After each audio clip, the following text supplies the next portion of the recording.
The common tangent of a compound curve makes an angle of 12 degrees from the tangent passing through PC and 18 degrees from the tangent passing through PT. If the radius of the second curve is 180 meters, find the radius of the first curve if the length of the common tangent is 170 meters. So let's say ito yung tangent passing through PC. Ito naman kunwari yung tangent passing through PT. Tapos meron tayong common tangent. Yan kunwari yun.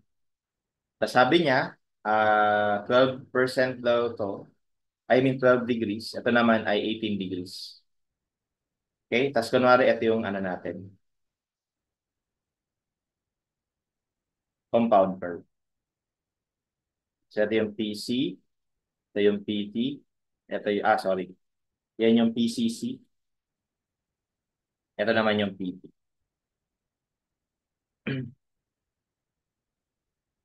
So ito ngayon yung ano natin, radius.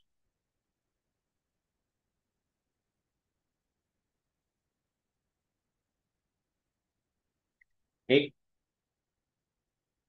So, anong given? So, tawagin ko to na AB. So, yun yung common tangent ng AB. So, ang length daw ng common tangent given, which is 70 meters. Tapos ito yung radius ng first curve, ito yung radius ng second curve. So, binigay rin yung radius ng second curve, which is 180 meters. So, pinapahanap yung radius ng first curve. Gamit yung common tangent, no, we can see that kapag tinignan lang natin itong simple curve na to, hindi ba ito ay tangent nung simple curve 1? Ito rin. Okay? Tapos kapag kinonsider naman natin yung simple curve sa kanan, ito.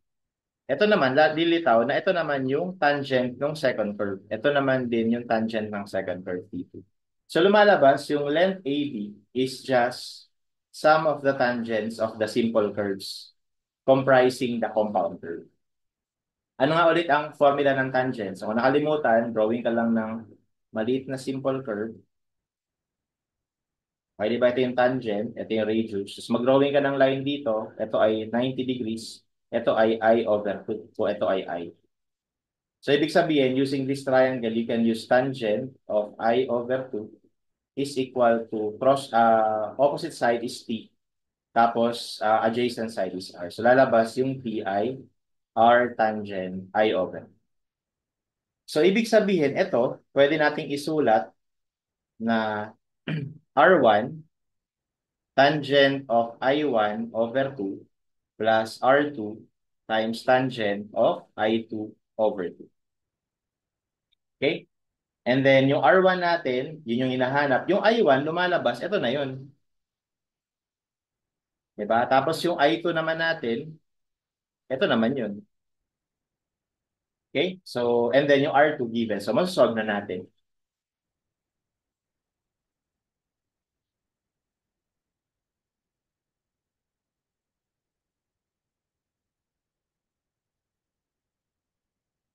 Okay? So, we can solve for R1.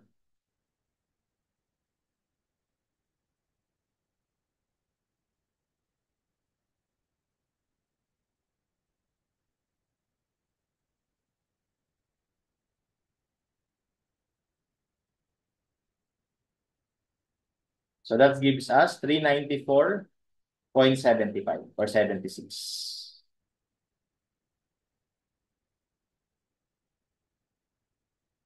So, sa choices, that would be letter B.